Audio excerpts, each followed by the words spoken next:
This is Tommy Nation Politics. Free thinking, innovative, totally open-minded, new progressive media. And we are the People's Court tonight. Here we have a few cases of bandwagon mentality beats social norms and conventional wisdom. It's up to you to figure out which is which. If you can't seem to do that, you might just ask yourself one question. Am I a cuck? I hope not. But if you were, you probably wouldn't be watching or listening to Tommy Nation Politics. You are, thank you for watching or listening. And please subscribe to our YouTube channel, www.tommynationpolitics.com/TommyNationPolitics, Facebook.com. If you listen to us messages, this is the People's Court. Dun dun dun!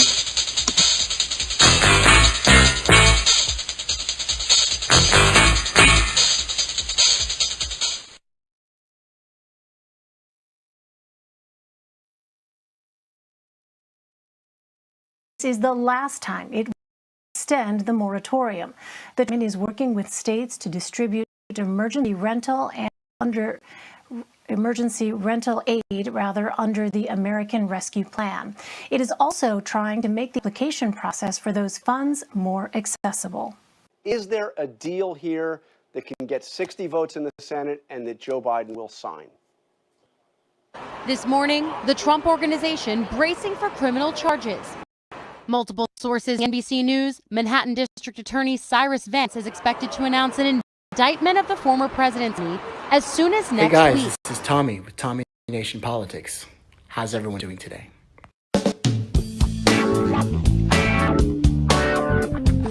What's the buzz? Tell me what's happening. What's the buzz? Tell me what's happening. What's the buzz? Tell me what's happening. What's the buzz? Tell me what's happening. What's the buzz? Tell me what's happening. Buzz, buzz, buzz. Why do you want to know? Don't you mind about the future? Tell me what's happening. Don't you try to think ahead. Answer to that question, we have a deal. I clearly didn't get all I wanted. I gave more than client in the first place. This reminds me of the days we Let's bring in the man in the middle of it all, West Virginia Democrat, Senator Joe Manchin. Thank you very much for joining us. We saw that moment, a rare moment, the kind of thing we hadn't seen for a long time at the White House, Democrats and Republicans talking about a deal. But obviously, there's been a lot of back and forth since then, so give me the bottom line. And tonight, the former president holding his first official rally since leaving the White House here in a state he won in 2020. But he's also here settling a political score, backing his former staffer Max Miller as he runs to unseat fellow Republican Representative Anthony Gonzalez, one of those 10 Republicans who voted to impeach President Trump earlier this year. Hallie, Peter? The first of what we expect several rallies, multiple over the summer for the former president. Ali Vitale, thank you very much. Hey, thanks for watching our YouTube channel. Find your favorite recipes, celebrity interviews, uplifting stories, shop our favorite deals, and so much more with the Today app. Download now.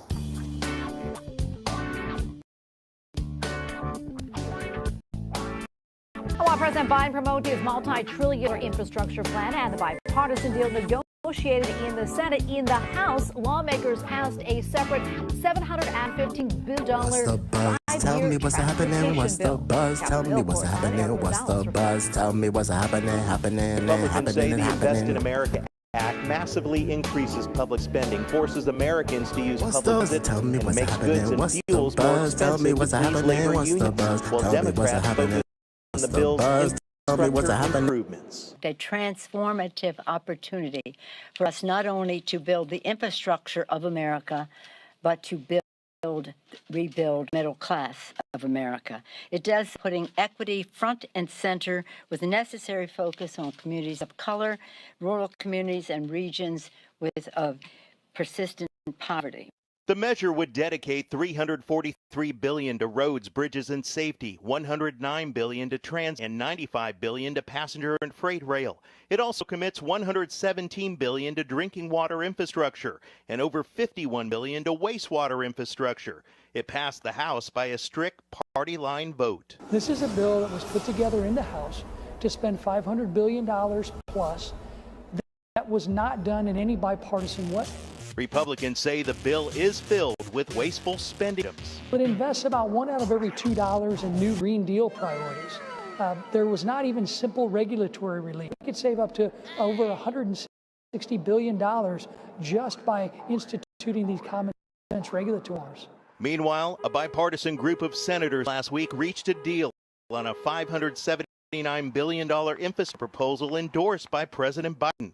Democrats plan to use the budget reconciliation procedure to get that bill passed. Reconciliation allows the majority party to pass legislation with a simple majority vote. Although this Invest America Act passes, it will have a much tougher time getting past Republicans in the Senate and out of the Senate graveyard. At the Capitol, Eric Rosales, EWTN News Nightly. I sure believe there is, John. But before I say anything about that, I want to say that from all of us in West Virginia, our hearts go out to all of the families in Surfside, Florida, for this horrendous tragedy. I want them to know that our prayers are with them, and we're thinking about each and every one of them. So God bless. And let me just say this on the deal. Absolutely, John.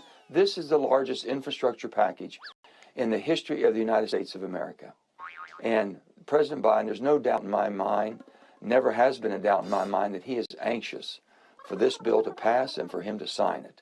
And I look forward to being there when he does. I can tell you there's so much good being done. And I would hope that all my colleagues will look at it in the most positive light.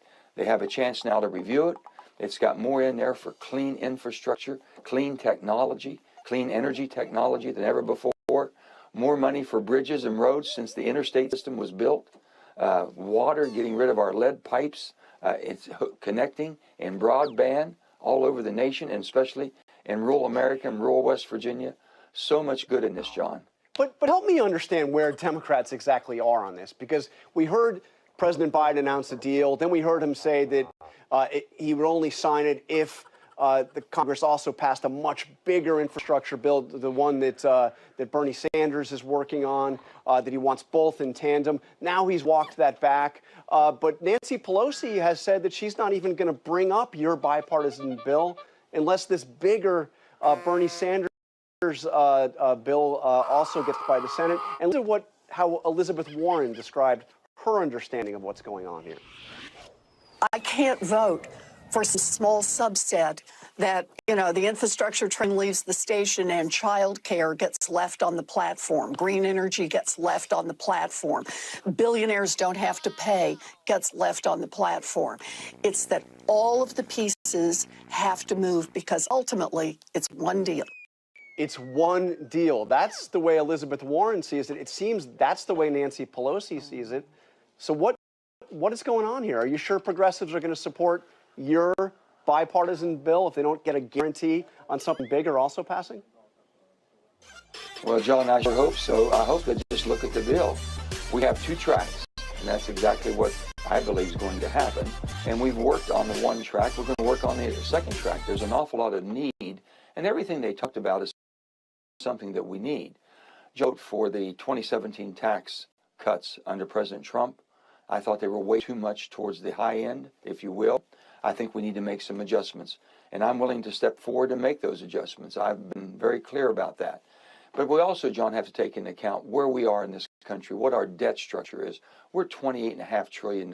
We cannot.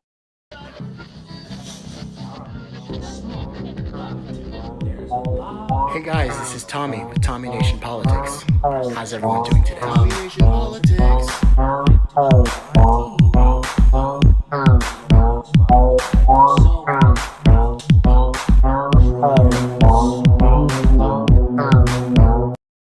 Middle class, hardworking people have a chance to get ahead and enjoy the American dream.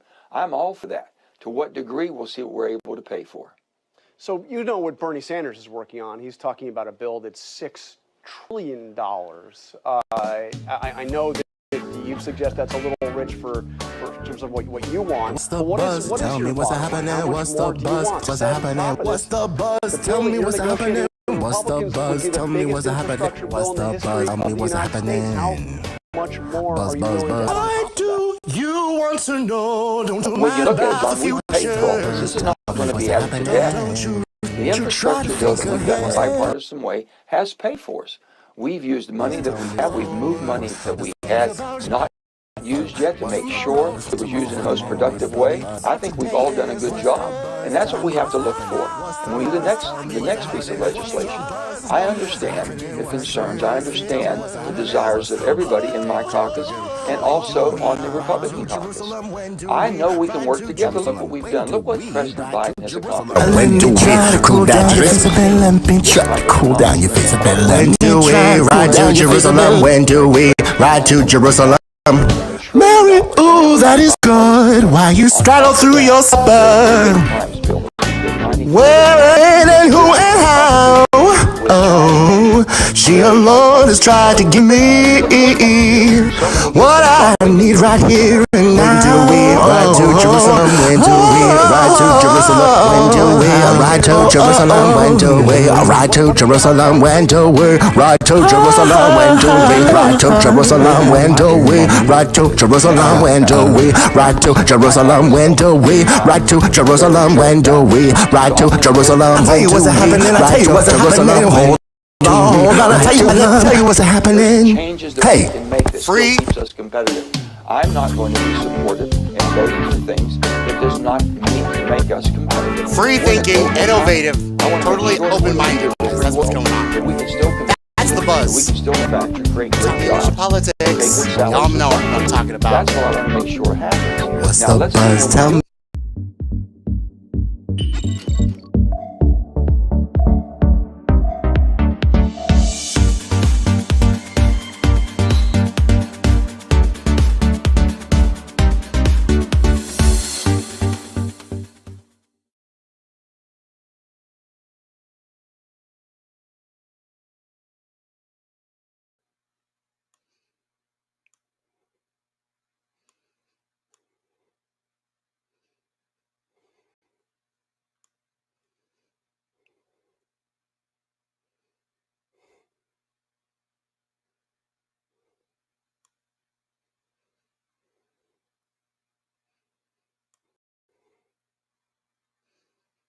Hey, am I on? Is this thing on, guys? Music. Nothing was ever done. Nothing was ever. I think I am. This restream be glitching as hell. Can y'all hear me? Hopefully good. Anyway, guys, Tommy with Tommy Nation Politics. How's it going today, guys? Good? Free thinking, innovative, open-minded, new progressive media. I'd like to answer your questions if you want it. Drop some questions, drop hints. Always facebook.com, our Facebook page, www.facebook.com/TommyNationPolitics. Or you can just go to our website, www.TommyNationPolitics. You want to contribute, get on the show, talk about some discussions, guys. Discussions that we need to have. Even though it's the weekend, we still need to have some discussions. You know, it's called preparation, guys. Preparation, orchestration, makes a little masturbation. That's life. That's life, guys. So I have news. It's the Friday rundown. It's kind of late to you because I've been having some connection problems, but you know, the tech gods, they're not on my side. I guess I don't have those leadership principles. You know what I'm saying?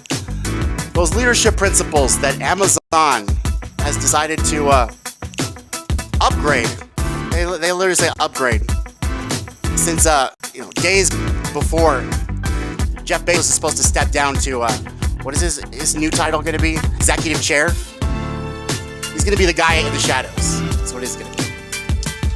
It's so funny, guys. Leadership principles. I don't know if you saw in the other video some of the leadership principles. Let me just give you a little example of what I'm talking about. This is brainwashing 101, guys. Oh.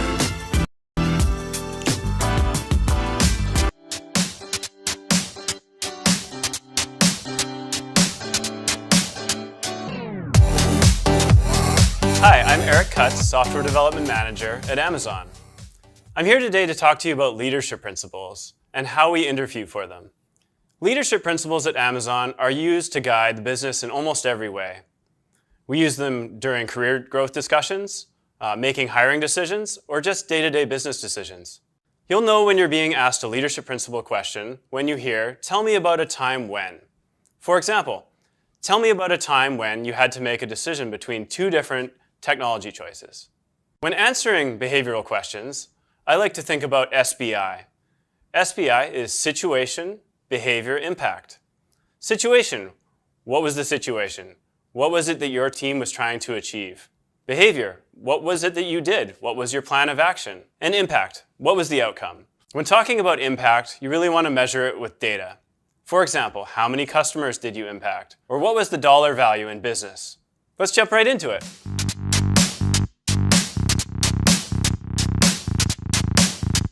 So we're just going to walk through a sample behavioral question. I'm going to play the interviewer, and Erica is going to play the interviewee.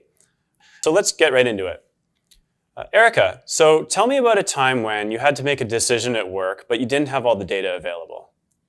Yeah, well, my team had a big ops issue a few months back where there was an outage and customers weren't getting some of the orders that they needed. And so we made the call to rollback. Okay, how did you make that decision? What was it based on? Well, we knew stuff was going wrong, so we just know that if a customer's not getting what they need, well, you just got to roll the feature back that we deployed. Okay, so this is an example of an incomplete answer, and you can kind of see that we didn't quantify the impact. It wasn't really clear specifically what Erica did, and so we're just going to walk through it again, and we're going to tighten it up a little bit. So Erica, tell me about a time that you had to make a decision at work, but you didn't have all the data available that you'd like. Yeah, my team had a big outage a few months back, and we knew that there had been an issue because I received an alarm. I was on call, and so I responded to the alarm, started looking at some of our dashboards, and saw that there was a big drop in our order count.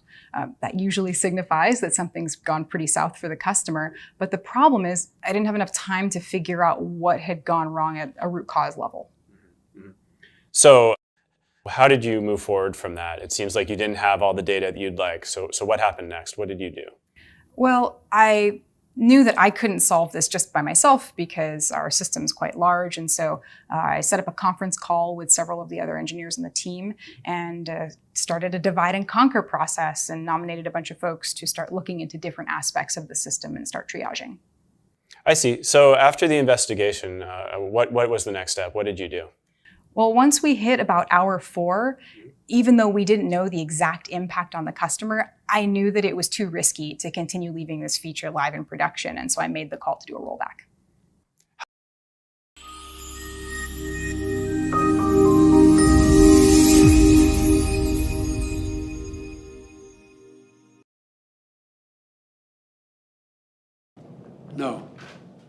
No, we're on track exactly as to where we expect it to be. But I wanted to make sure there's enough, quote, running room that we wouldn't be able to do it all to September. There'll still be some forces left, but it's a rational drawdown with our allies, and it's making, so there's nothing unusual about it. Are you worried that the Afghan government might fall? I mean, we are hearing about the Taliban is taking more and more districts. Look, we're in that war for 20 years, 20 years. And I think I met with the Afghan government here in the White House, in the Oval. I think they have the capacity to be able to sustain the government. There's going to have to be, down the road, more negotiations, I suspect. But I am concerned that they deal with the internal issues that they have to be able to generate the kind of support they need nationwide to maintain the government.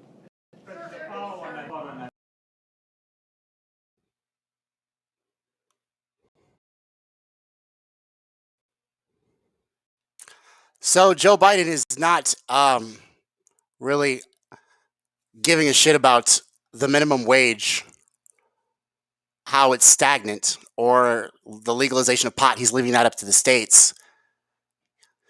He's allowed us to have a bargaining chip by our sole survival, not doing any administrative work, executive work to pass a minimum wage with the Senate parliamentarian. And get this, guys. Joe Manchin, the magical leprechaun senator, is on his side with this bipartisan infrastructure deal. I can't wait to read this. It's a crazy time, guys. Crisis after crisis. Crisis making another one. You know, 2 out of 3 Americans believe the U.S. democracy is under threat. Yeah, it's true, guys. As of July, as July 4th approaches, think about Independence Day. We think about how we fought for freedom. We really did. That time. We did that time. And, the signs, climate-wise, extreme drought, wildfires rising in the West, and a partisan fog full of cognitive dissonance, bandwagon mentality, social norms, and conventional wisdom, and the social drought and wildfire. It's a metaphorical and literal nightmare. This is going to be the first 4th of July since the pandemic. And I remember I told Andy Kennedy and Dion Powell, who were on the show last time, that the last Independence Day, I was in a store and everybody was freaking out. Everybody was afraid. And then someone said, "Happy Independence Day. We're free." Hey, y'all know those. Tell me a time when, leadership principle, tell me a time when we were free. Tell me a time when the Constitution actually meant something. That meant that all men were created equal. And that means we all have the same speech. Free speech. We don't have, money isn't speech. We all have the same speech. It's free. And we're all created equal. And that was our government, guys. It was created pretty badass. Principle-wise. Maybe Amazon was too, guys. But as I look at the government, as I look at that corporation, that organization, which they call the public sector, I see, and the Washington Post sees the U.S. deficit hits $3 trillion in 2021, and the stimulus relief of the COVID relief, the American Rescue Plan, is fading. It's fading fast. So we have enhanced unemployment up in August. We have moratoriums for evictions up in July. That's the summer, guys. It's hot outside. There can be some homeless people out in the summer time. So Joe Biden, by giving people, the checks are not consequential, Joe. You're not giving people the opportunity. You're not giving people the progressivism to manage their lives and to get back into the middle class. You're appeasing your own fucking mobster unions. You're appeasing your people who have been loyal to you, not Simone Sanders, who thought she could get something by switching to Biden. Not Simone, right? Nope, Jen Psaki's got her job. But but nothing has fundamentally changed for us. Maybe we called him a lying dog-faced pony show. Maybe he's mad at that. But Joe, from the bottom of my broken heart, I'm so sorry about this, guys. Can you just see what he wants to talk about all the time? Either he wants to talk about Putin or he wants to talk about our puppet leader, Ashraf Ghani, president of Afghanistan. If the guy was any more puppeted, he wouldn't be alive. He'd literally have stuffing coming out of him. Every time I see that guy, he's choosing his words really carefully around that guy because he knows the real Biden's going to jump out anytime. That's why they're not doing these press conferences, guys. It's not just because he's a dementia-riddled old man. It's because if you remember the old Joe Biden, he gets pretty mad really easily. Then he might call someone a lying dog's face pony show, ask them if they want to do you want to fucking compare brain sizes? Push-ups? You know the thing. I'm sorry, guys. It's just a hard time because it seems like the world is upside down. We do have a real deficit, but the people that are pretending to be conservatives are robbing us hand in hand with the people who are trying to pretend to be for the blacks and the gays. It's all an act, and they're robbing us. That's the data. That's what the data says. So I don't know what your fucking Occupy Democrats poster says in your Facebook wall, but the data says $3 trillion is the deficit, and that's the second consecutive year, guys. The second consecutive year we've had a $3 trillion deficit. I don't usually talk about the deficit because I feel like it doesn't matter because these two parties are robbing us, creating a deficit. They've created all of our problems. They've created, the pollution. They've created the climate change. They're organized criminals. The government is what organized criminals do when they don't want to be, bothered with jail. Now, they'll get sued, of course, just like Trump. As you guys can tell, that Trump's organization, that Eiselberg, 15 years of tax fraud. allegedly. They still can't manage to get Donald, though. The walls are closing in are any minute. This is the 800,000th time they've gone after him. They've literally gotten everybody. His lawyer, both of his lawyers, Michael Cohen, and then they got Michael Cohen for doing the Stormy Daniels check thing. And then Rudy Giuliani, where I don't really know how they got him. He probably got himself. He's such a weirdo. But everybody's following around Trump, and all Trump can do is fucking do stupid speeches about free speech. I just learned this new phrase called free speech. Free speech. Yeah, free speech. Yeah, Trump, I love your rhetoric, though. I love how you want to talk about free speech. I love how you want to talk about getting out of the wars. Well, we have Ashraf Ghani there. So the wars are not stopping because he's our hand. He's our right hand. He's Biden's little man. And he's going to make sure that we have the gateway to Iran sealed pact and the Syrian oil fields. That's what's happening in the foreign policy, guys. And in the domestic policy, we have the juggernaut Bezos about to launch himself into space as the first executive chair of Amazon. So, for once, though, some interesting things are happening, guys. Some interesting things are taking place with this bandwagon mentality, social norms, and conventional wisdom. They're setting a new tone. The media set a new tone a long time ago. They set a tone of everything's fine, even though it's not. Back when Trump was president. Oh my God, he's gonna inject himself with disinfectant. He's gonna kill people. They're not gonna know. Yes, well, now everything's fine. And also, guys, the threat to democracy is not the fact that these two parties are robbing us. The fact that these two parties are expanding wars, creating extraordinary amounts of spending that we could never pay back.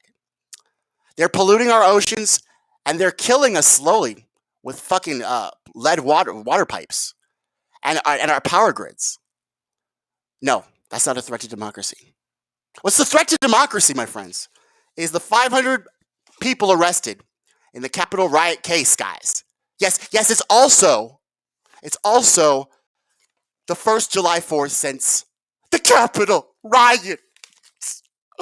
Including charged with assaulting federal officers. Oh, so amazing how the Democrats can go from defund the police to we love the police in 50 fucking seconds flat. It's amazing, guys. It's almost like you have no principles or values. America's Watch. This is from, what is this from? Gotta find out. Claire Himes, CBS. Cool, CBS.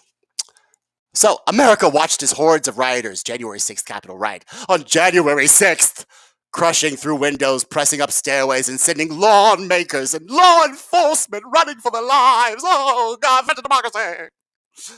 The flood of protesters who streamed into the Capitol that day left federal authorities with an equally immense task. Finding and charging those responsible. Well, so far they've charged 500 regular, normal people. How many fucking presidents did they charge? Huh. How many lawmakers did they charge? Huh. How many elites did they charge? Huh. How many rich, wealthy Bezoses did they charge? Huh. It's weird. All these rules for thee and for me, it seems. I think that would be a threat to democracy, guys. I think that would be a threat to democracy. Now, what is this new tone from Amazon going to bring? As you just listed, they've updated their principles. They want you to be nostalgic, which is why the topic of my next live stream is going to be about nostalgia. Yes, guys, new topic, nostalgia. It's one of those little tricks in a human mind that makes us go back to the good times and feel good. Therefore, like the same, drug endorphins and what do they call those things? Dopamines are in your brain dancing around. Oh yeah, that was great. Remember that time? Yeah, bro. It's propaganda drugs, bro. Nostalgia. Remember the time we made America great again? Remember the time we built back better? Are we building back better? Or are we building back poorer? Are we tearing the democracy to shreds and building a fascist state with the technocratic rule? By the way, these guys, Frederick Douglass wasn't wrong. The feeling of secession is strong as it has ever been. And not for black people, though, and not for the South, but for the technocrats. They are literally, they think we're so pathetic. We have emotions and we, Have you noticed that all these fucking billionaires are getting divorced? It's almost like their wives couldn't stand them for so long. They were waiting.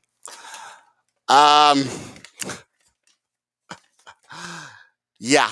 So, it's amazing. They don't want to hear us anymore. They want to go to space where it's not fucking, it doesn't smell like pores. And there's no COVID. And no fucking Bernie Sanders. Because that man keeps dragging my name through the fucking mud. I had to fucking retire the company after I got 50% of all e-commerce and tricked everyone into buying online during a pandemic. Doubled my wealth. Then I had my friend Bill Gates fucking run up some patents on a vaccine. We're fucking robbing you. That's the point. Guys, I'm gonna save some of this for my Domination Tuesday because I've got a lot. But I pretty much y'all come at me with the nostalgia. Come at me with the times you thought America was great. Come at me with the times that you guys thought that we were fighting for freedom. Because I guarantee you guys, all that I'm going to hear is some conventional wisdom and social norms. I think. I could be wrong. I can be wrong sometimes. But you know what? I'm always free-thinking, innovative, and totally open-minded. So y'all have a good weekend. Oh, well, also, guys, Donald Rumsfeld died. So, he was a fucking idiot. I'm not feeling bad about that. Sorry.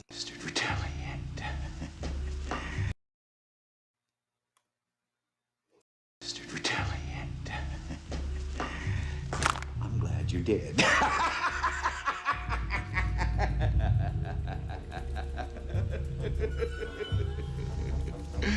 I'm glad you did.